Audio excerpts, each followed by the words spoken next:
My name is Jarek Robbins. I'm here with the incredible, the amazing, the wonderful Amanda Robbins. Nice to have you, my love. I wasn't ready. She wasn't ready. Oh, No. I'm so glad to be here. Thank you for having me as your guest today and every day. It's a privilege and an honor.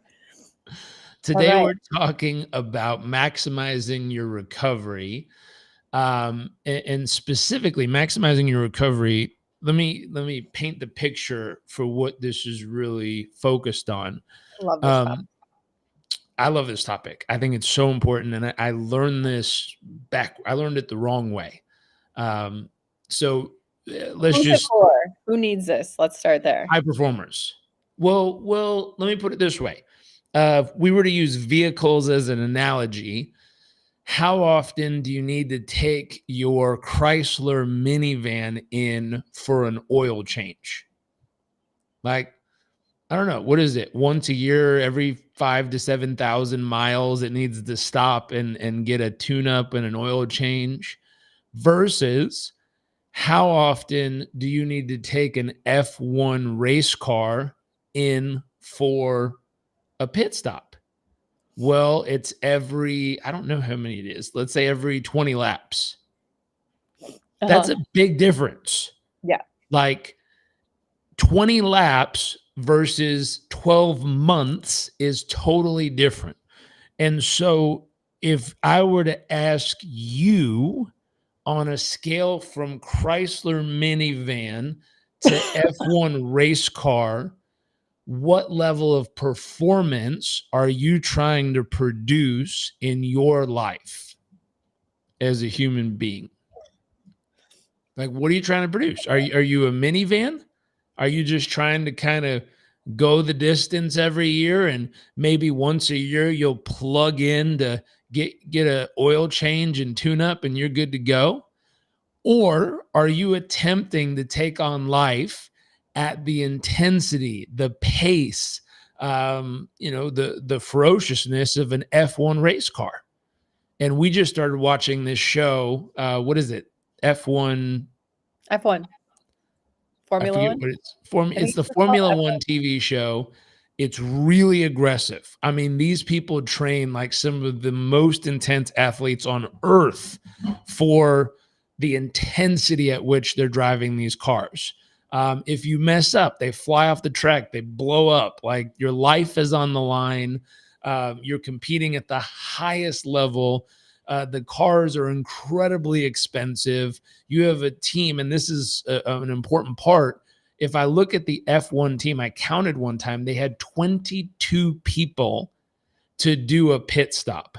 22 people were involved with changing the tires, refueling it, recalibrating stuff, organizing the car, and getting it on the track. And what's interesting, if you look back in history in like 1950s, there was one person on your pit crew, and it took literally 5 minutes to complete a pit stop. 5 minutes. That car would pull in, the driver would get out of the car, and there'd be one dude with a hammer, and he'd go knock the peg off one wheel and yank the wheel off and wheel it away, and then come wheeling back and put the wheel on and knock the peg back in. And then he'd go do the next tire and the next tire and the next tire. The driver's leaning on the car drinking a Coca-Cola. And then when it's almost done, the driver sets the Coca-Cola down and climbs back in and wipes his goggles. And then they do one more thing and put some fuel in it. And then the guy pushes the car, and the car slowly goes rolling back onto the track. That was 5 minutes. It seems insane, 5 minutes nowadays. So I watched a current, I think it was 2015, which is still a while ago. The car pulls in, 22 people go, and the car is gone. And I was like, whoa, that was insane. They had 4 new tires, a full tank of gas. They adjusted 2 things on the car. They cleaned, they switched out his visor. They did all these things. And the time, I think, was like 1.8 seconds. And I was like, Yeah, that's crazy. to go from 5 minutes to, let's say, under 3 seconds, or let me see what the actual time was.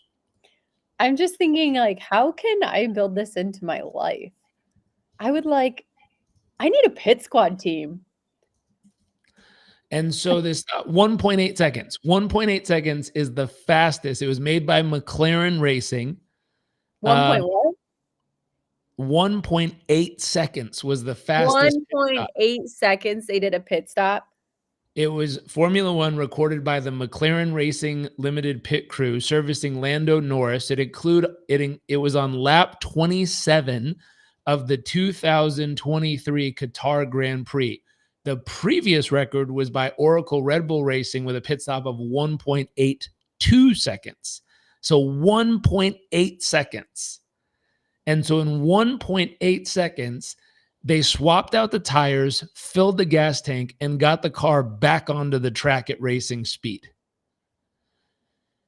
And so let me ask you, for high performers, I tend to work one-on-one in coaching, business, or personally high performers, people who want to move at an F1 race car pace through life and business. They want to achieve World Cup results. They want the championship. They want to be the best on earth at what they do. So I always start with the concept of tell me, and here's the first question, how far and how fast can you go before you require a pit stop? How far and how fast can you go before you require a pit stop? Can you type Now, that in? I'll tell you a clue. How far and how fast can you go before you require a pit stop? Wait, hold on. You're going to tell people, but should they guess first? It's interesting to see what we think we need versus the questions you're going to ask to get clarity on. Well, watch what this. is Love, the how far reality. and how fast can you go before you need a pit stop? Oh, good. I love to be the guinea pig. Okay, so, or the the client. How far and how fast can I go? Yeah. Ooh. Like old me or new me? Old you. Old me. Oh, old me. Now She's watch a this. grinder. Would you consider yourself an achiever, a peak performer, Heck someone yeah. who's driven, Crush it. someone who's trying to Absolutely. accomplish everything in the moon and back? Yes. Yes.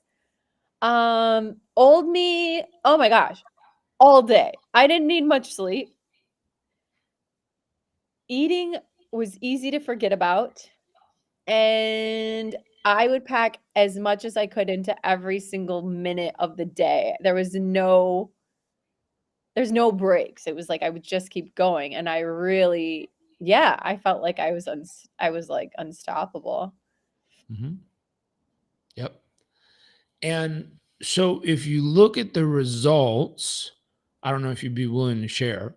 Okay, so back then, I would say I could go a week or so without, like, a major pit stop. Like, I'd, like, sleep because you have to, but, otherwise, my mantra was, like, "I'll sleep when I'm dead," not Mhm. realizing I probably was killing myself, which was so lame. So I'd probably go a solid week without a pit stop.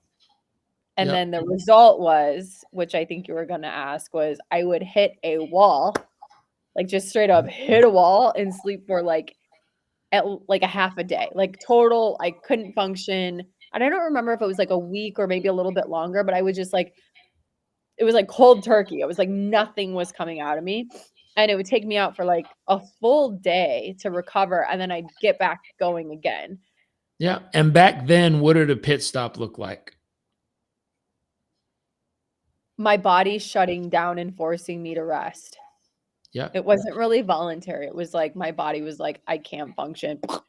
Yeah. And, like, hit a And wall. so It was look at this. bad. If we take that to the racetrack, what does that mean?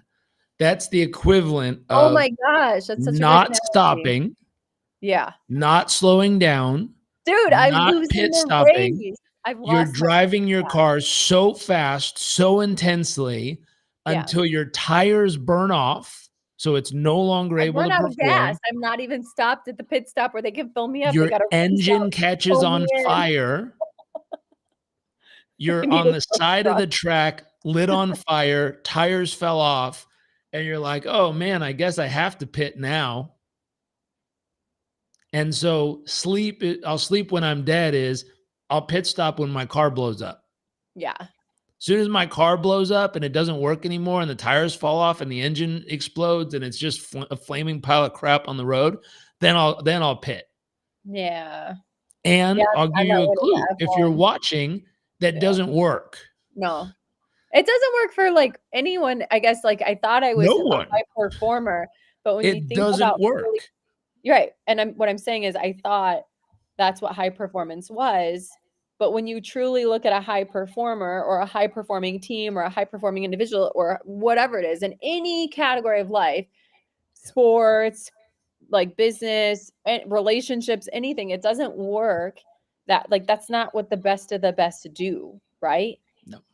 At all. Like, I've never seen a player just, like, be drug off because they're falling over from exhaustion, thank God, like, on the field because they haven't taken time to recover and, like, There's been okay, a few in the last couple of years, but it wasn't well, because of that's for horrific pit different stops. reasons. That's for different reasons. That's, like, So okay. this concept though is let's just put a giant stamp on it. Like doesn't work. No. It doesn't work. If you want to lose the race, if you want to not even be able to race again, if you want it to entirely burn down what you have and have no possible future ahead of you, that's the strategy. And so when we then go look at, you said, what do high performers do? What do top athletes do? What do top professionals do? What do top executives do? What do top business owners do? If you want sustainable success, if you want consistent results, then the question becomes how far and how fast can you go before you require a pit stop?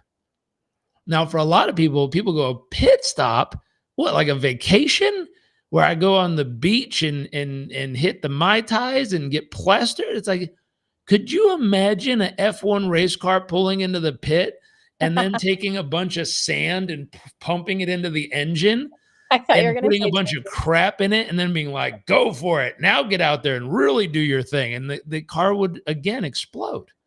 Doesn't work that way. or filling it with Mai Tais, I suppose, or whatever. It doesn't work. So I Doesn't always work. ask people when it comes to fuel, what is your fuel of choice? If you had a dream car, I always ask people, if you had a dream car, I don't care if it's a Jeep Wagoneer or a Bugatti or a Porsche or a Ferrari or whatever your dream car is. Let's say you worked for a handful of years and you finally felt like you earned it and you gave yourself permission to go buy it and you walked in that dealership and you got the decked out one with AMG and everything else on it. You bought the best one you wanted. Is the first thing you do is drive it over to the beach and take a bucket of sand and pour it into the gas tank?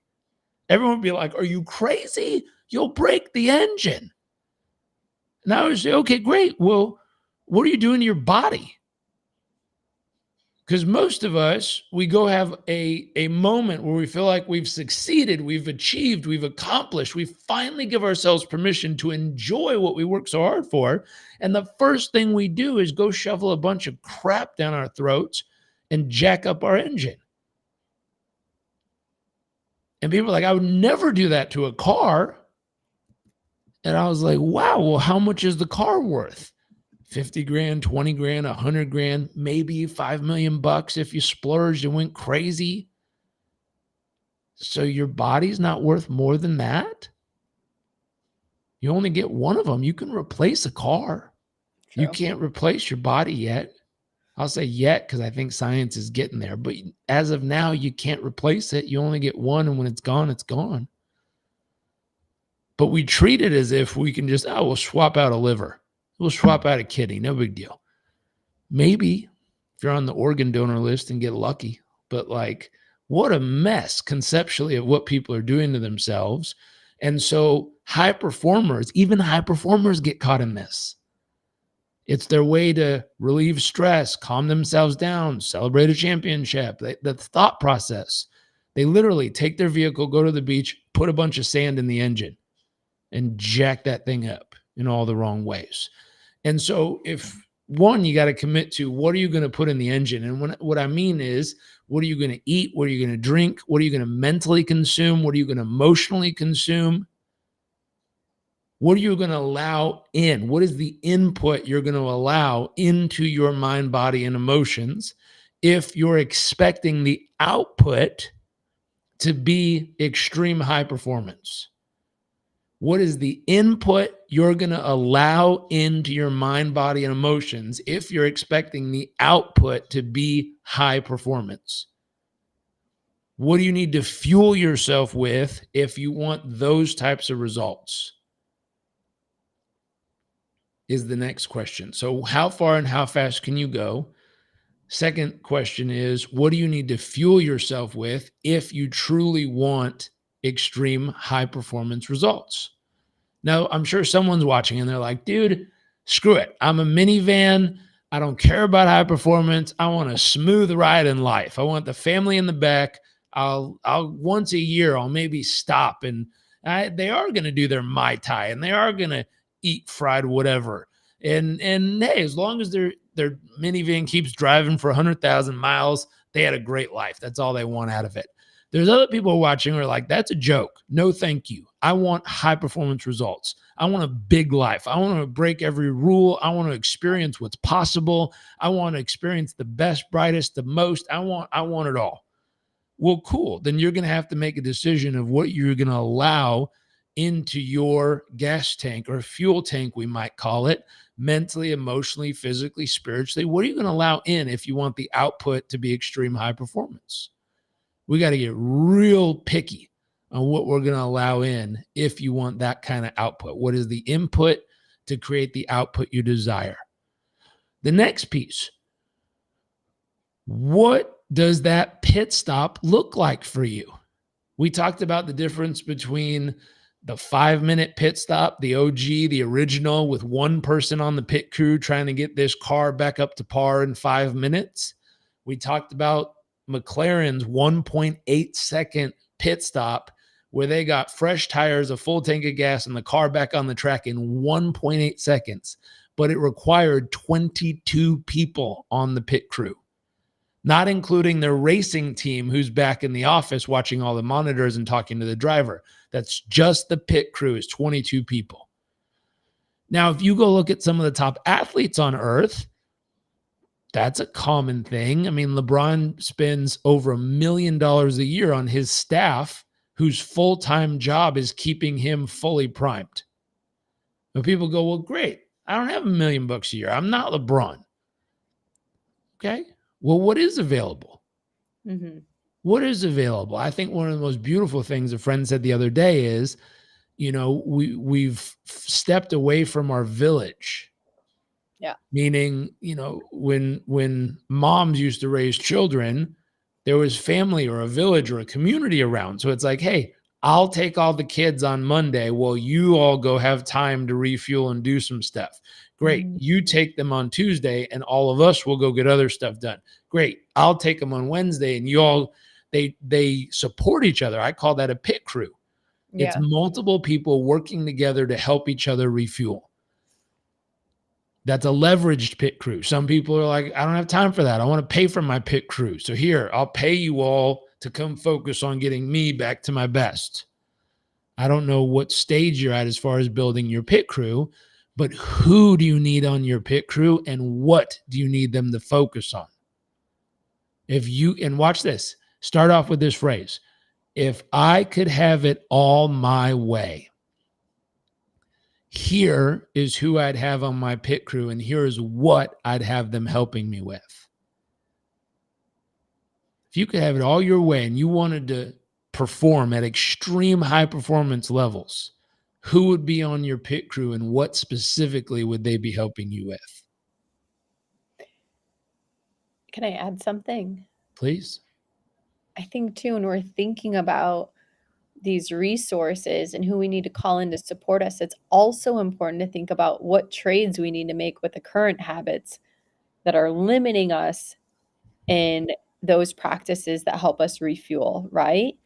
So like the trade-off, grabbing your phone first thing in the morning and scrolling through Instagram or whatever it is, and instead doing some breath work, like grabbing it and putting on the breath work app, right? So what are the trades that need to be made so that the behavior. So if you don't, maybe you're like, hey, I don't have those people or I don't have those resources, but you have also, you do have the skill set. You have the ability to change your habits and replace some of those habits that aren't refilling you or fueling you with habits that do that, right? So what are Mhm. the trades you need to make to replace those habits that don't serve you with habits that do serve you, that do help you recharge and fill up?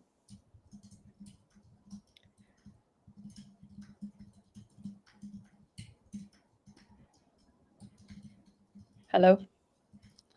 I think one of the important parts of fuel is realizing everything we listen to, everything we talk about, everything we watch, Yeah. everything we allow in our space and environment. This is Yes. all either fueling us and inspiring us and causing us to elevate, Yes. or this is an anchor in the sand behind us when we're trying to go forward in a sailboat, and it's literally just slowing us down and anchoring us to the past. I just I just shared a video on that actually that was, it was Simon Sinek talking about that, and it's something that we definitely teach as well, which is you can take a high performer and put them in an environment with people that are lower performers or not doing these habits and rituals that make them their best selves, and their performance will drop. Meanwhile, you can also take a mediocre performer and put them in an environment with high performers. Even if they didn't necessarily want to change, they will start to improve because of their environment. Our environment, I truly believe, is so highly overlooked and how it impacts our performance. Just like what you're saying, your environment isn't just what's physically around you, it's also the environment you create in your mind by the things that you consume, Mhm. the things you hear, the things you see, the things you eat, like all of those things create an environment externally and internally, right? I was reading the comments on that post that you posted, love, and one of the people, like 3 or 4 comments down, said, Right. "I beg to differ. I've seen a great high performance environment with one bad apple introduced, and they've ruined the entire culture." And I went, "Ooh, why or how could that have happened?" That means the environment was not willing to uphold the standards. Yes.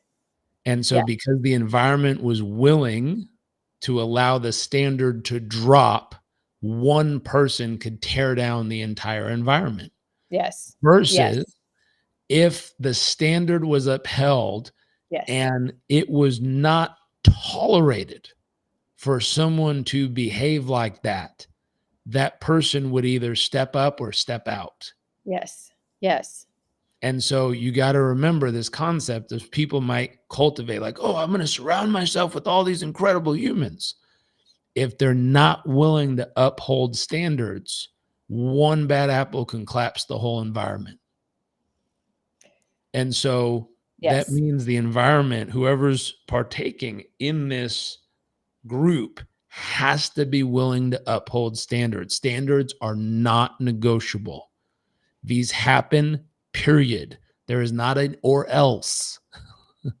There's no other option. These are the standards. If you're on this team, here's how we perform, Yeah. period. If you're I not love that. willing to uphold it, you are off the team, period. That is it. And so when you look through this, you got to think through number one, how far and how fast can you go before you require a pit stop? Number two, what fuel do you need mentally, emotionally, physically to be at your absolute best? Number three, who do you need on your pit crew and what specifically do you need to help their, what specific support do you need from them? And so when you look through this concept, if you build this out properly, my wife and I were just talking about this the other day. We were looking at our calendar and realizing, it's time for us to upgrade the type of pit crew or the type of refuel we need. Now, we've built this into our daily life because I've realized if I'm going to push that hard every day, I need regular pit stops. And so a pit stop for me happens often every morning. That is meditation, breath work, sauna, cold plunge, working out, affirmations, incantations, all these things refuel me back to my best. Now, those are short pit stops. My wife and I were just talking about, and she put it actually on her goal list. Is it okay if I share? Yeah, absolutely. So she put it on her goal list and she said, hey, if I can maintain these certain standards for the next 365 days, I'm going to put an extended 7-day pit stop on our calendar where I want to do breath work, yoga, meditation. I want to do it all day, every day for a full week to get my mind, body, spirit, and emotions all the way back up to its best. And so I look at that, I was like, wow, what a great idea. We've been pushing harder and we have these regular daily intervals to refuel ourselves. But how smart would it be to create an extended interval? And I started looking around the world, and I have some friends who are really into this. And there's these incredible places. There's a place called Lanzerhof, where people from Goldman Sachs and hedge funds, they send people to refuel them. It's one of the top medical day spas in the world, where you show up. They take your blood, they take all your samples, they figure out exactly where you are. And then over time that week, they figure out who you need to meet with on their staff, what they need to get you dietary, mentally, emotionally, physically doing, spiritually doing. They get you all dialed in, they get you into the routine. And then you come back so many months or weeks or years later, they pull your stats and show you exactly how all your metrics have improved biologically. I was Love like, it. crap, that's literally a pit stop. That's wild. Yeah. If people aren't into the medicalness of that, there's another place in, I think it's Sedona, called Miyamo. This is more of a vision quest, spirit quest place where you can go talk with a shaman and, they said, what is it? Prayer is when you speak to God. Meditation is when you listen. It's a place where you can go do deep prayer work and meditate and listen and find that inner guidance towards whatever that next step is for you in life. There's other places like Esalen, which is the old guard, the original place where Maslow and all these people went and did their deep inner work. There's all kinds of places you can go depending on what kind of pit stop you need, what actually refuels you mentally, emotionally, physically, spiritually, and who you need on your team. And then you got to think about locally. If you could have it all your way, really, truly, money wasn't a thing. If you could have it all your way, who would you have on your pit crew? Would you have a massage therapist? Would you have a chiropractor? Would you have a chef? Would you have someone who's in charge of making sure you're eating and drinking all the right things all day long? Would you have a performance coach on your team to talk to and make sure you're dialed in mentally? Would you have, who else would be great? Would you have someone that's fun and full of laughter and joy to keep things light? Would you have a personal assistant? Would you have, who would you actually have on your team if you could have it all your way? And if you made that list, you might ask a question: who would be the person that would make the most difference first? Again, you might not be able to have all of them all at once, but if you could pick one to get started with, which one would make the biggest difference now? I want to add something in there that you just shared that was so powerful. You're like, who would be on your team? Who would you call in to help you? And I think what really stood out is that all of this starts with you, though. Like, you have to be on your team.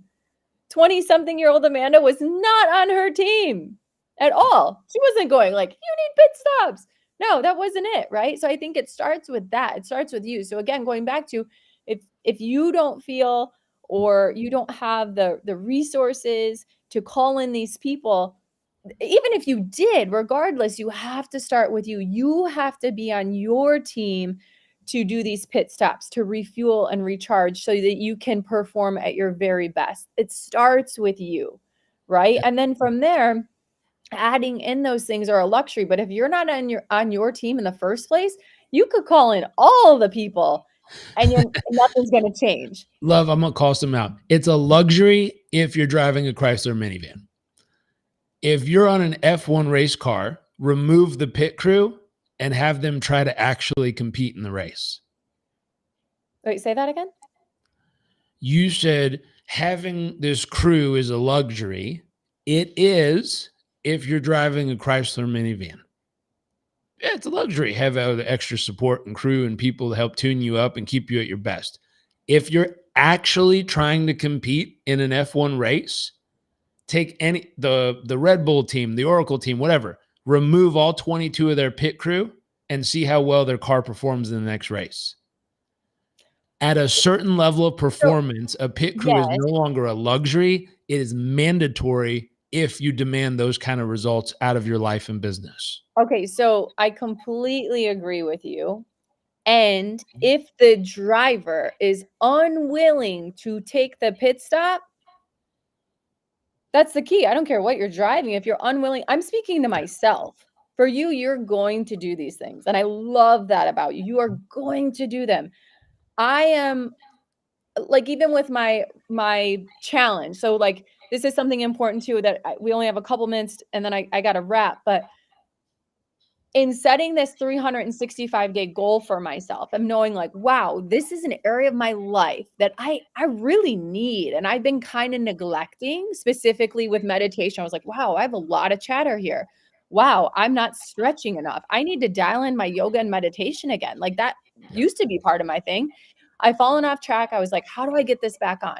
It starts with the driver though. The driver has to think like, shit, I what? Like, I need to do this. That's step 1, no matter what, whether regardless of what you're driving. And what I was really speaking to is get clear on like what's going to help you make that decision. For me, it was like, what's my why? What's the most important thing? What's the benefit that's going to come from me doing this for myself, right? What's the benefit for you that's watching or listening?